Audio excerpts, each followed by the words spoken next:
I've prepared for the best Bilal Fawaz. I'm under no illusion. I know what he brings. Mind games, little, the showboating, all the rest of it. I know this, but look, I'm ready to, when he's showboating, smack him with a jab.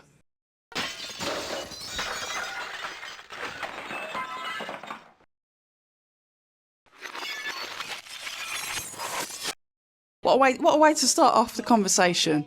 I've got a double apparently, but welcome back to Mr. Kelly. Yeah. How are you? I'm all good, how are you? Listen, all the better for seeing you. Talk to me about this fight.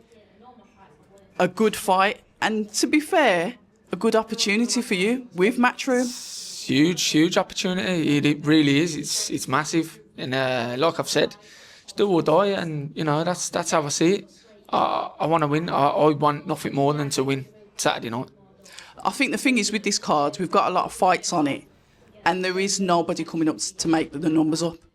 The main event, absolute blood fest that's going to be. 100%. I will be sat ringside with a bit of cloth ready to wipe the blood off my face. Yeah.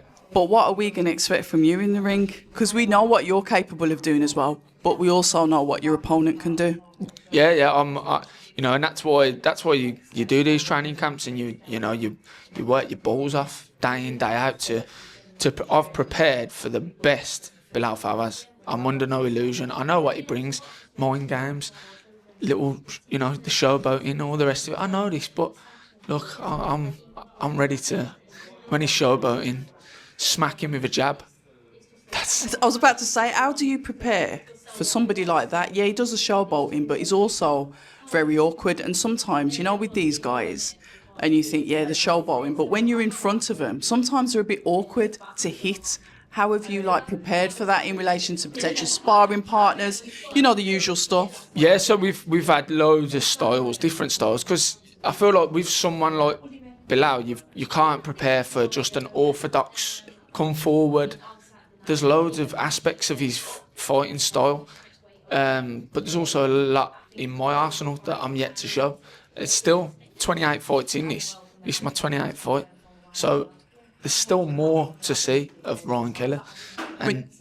Sorry, go on. No, and Saturday night, I think I really truly believe in my heart of hearts I get the job done in style.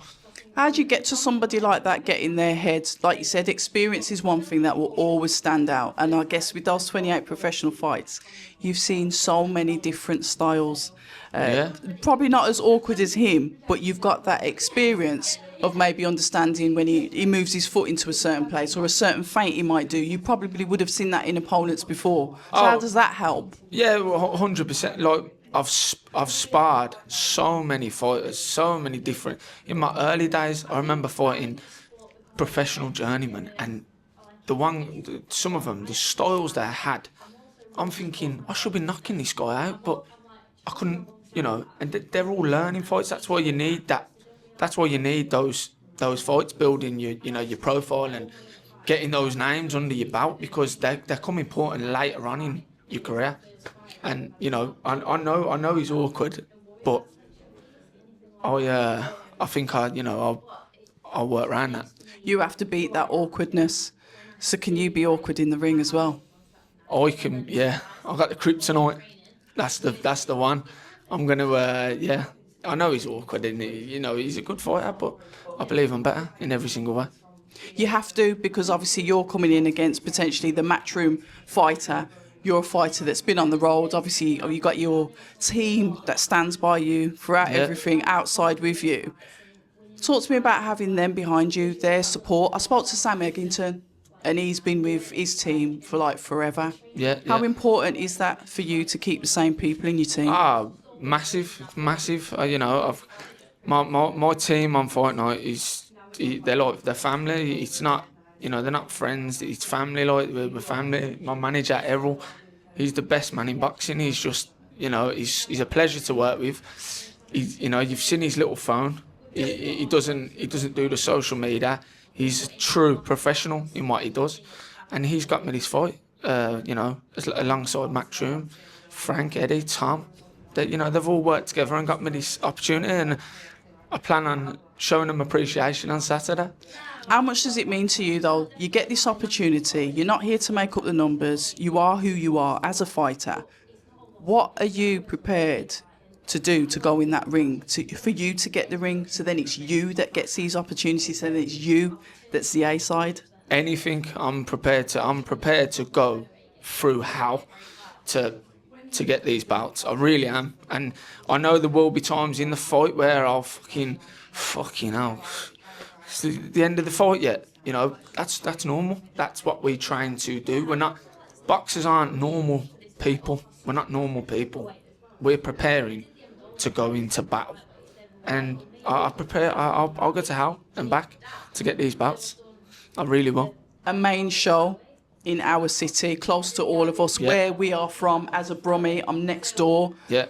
What does that mean to you, for people that you really care about, that can jump in a taxi, get a quick train, whatever it is, drive to come and support you as well? What does that mean to you? It's huge. It's like, you know, look, I boxed 2 years ago against Kieran Conway. That was on my doorstep at Resorts World. It's down the road from me. It's like opportunity after opportunity, but they're not going to come forever. They're not going to come forever. So I've got to grab them now where I can. And but yeah, it's going to be some show. Chief support, me and Bilal Fawaz, chief support. You know, ahead of what's going to top the bill. He's going to be, you know, they're two real good guys. They're friends of mine, both of them. Yeah, I know them both on a very personal level. It's going to be a good fight. Very good fight. Well, then there's no point of me asking you how that fight goes, as in picking a winner. But when you look at the fight, you look at it being like a derby. You've got Wolverhampton versus Brum. It's all close. It's all very personal. Yeah. What do you think that's going to do for our city? Because often Brum's like overlooked. This side of town's 100%. overlooked for The fights. Midlands. It's either London or Manchester The Midlands. or Liverpool. Yeah. And we don't really get a look in. So when you think about fights like that, what can it do for us lot in the mids? Well, it's bringing boxing to the Midlands again. It's, you know, and it's been getting better. It's been getting better. You know, shows are starting to come to the Midlands, but it helps, don't it? You know, Conor Walker now, he's headlining in his hometown. I couldn't wish it for a better kid. Like, I've got a lot of time for Conor. He's a good friend of mine. But Sam as well, like, you know, they're 15 two years hungry veteran. fighters. They're hungry fighters. It makes to be an amazing fight. It does. So the fans are in for a treat.